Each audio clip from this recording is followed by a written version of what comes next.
سکون تب ملتا ہے جب آپ کی قابلیت آپ کو کچھ فائدہ پہنچائے۔ بہت سے قابل لوگ ایسے ہیں جن کو ان کی قابلیت نے فائدہ نہیں پہنچایا، اور جب تک انہیں نقصان کا پتہ چلتا ہے تب تک بہت دیر ہو جاتی ہے۔ اللہ راضی ہو جائے تو انسان کو بہت ہی انعامات مل جاتے ہیں، اور ان تمام انعامات میں سے جو بندے کو ملتا ہے وہ سکون ہے۔ برائی کو چھپانے میں بھی محنت لگتی ہے اور برائی کرنے میں بھی محنت لگتی ہے۔ عقل مند اس کو دور کرنے میں لگ جاتے ہیں اور بیوقوف اسے چھپانے میں۔ اور کچھ بندوں کو جب اللہ تعالیٰ آزماتا ہے تو وہ بندے اپنے آپ کو بد نصیب کہنے لگتے ہیں، اور اس طرح وہ اللہ کے دیے ہوئے انعامات میں ناکام ہو جاتے ہیں۔ ضروری نہیں کہ آپ کی تحریر اچھی ہو اور آپ کی گفتگو اچھی ہو تو سامنے والا آپ سے متاثر ضرور ہوگا۔ خوبصورت تحریر اور گفتگو مخلص دلوں پہ ہی اپنا اثر دکھاتی ہے۔ اللہ تعالیٰ نے انسان کو بے شمار صلاحیتوں سے نوازا ہے۔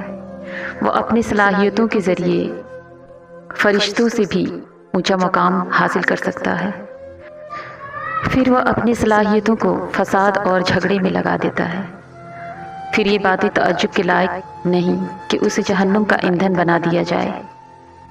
اس کے ناشکر گزاری کے بدلے خود کو بہتر بنانے کی کوشش اس لیے بھی کرو تاکہ دوسرے بہتر بندوں کو دیکھ کر تمہارا دل غمزدہ نہ ہو۔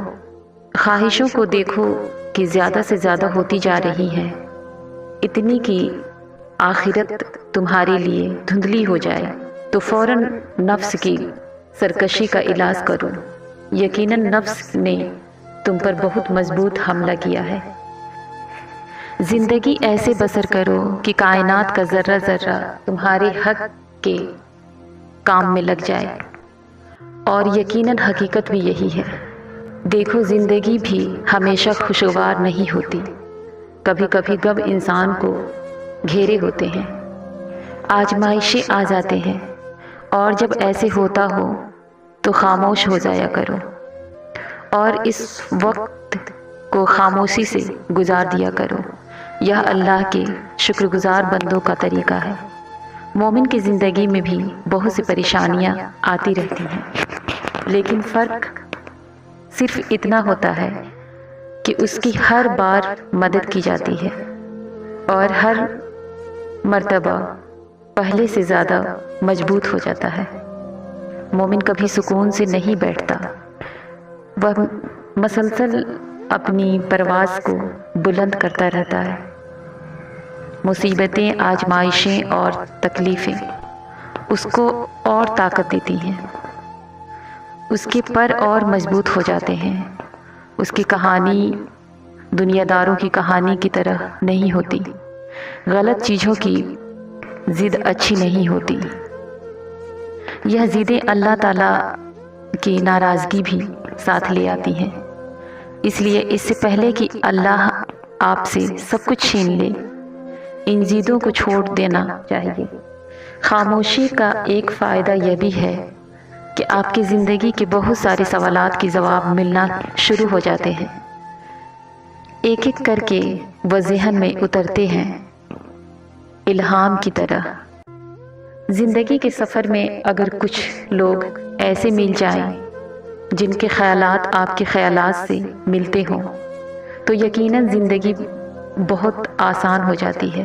وہ نیک کام جس کی مخلص بندے اچھی نیتوں کے ساتھ کریں اور اس میں کوئی کمی رہ جائے تو اللہ تعالیٰ کی جانب سے اس کی کمی کو اس کے کام کی خوبصورتی بنا دیا جاتا ہے، جس سے وہ کام امید سے زیادہ کامیابی حاصل کرتا ہے، بھلے ہی اس میں وقت لگ جائے۔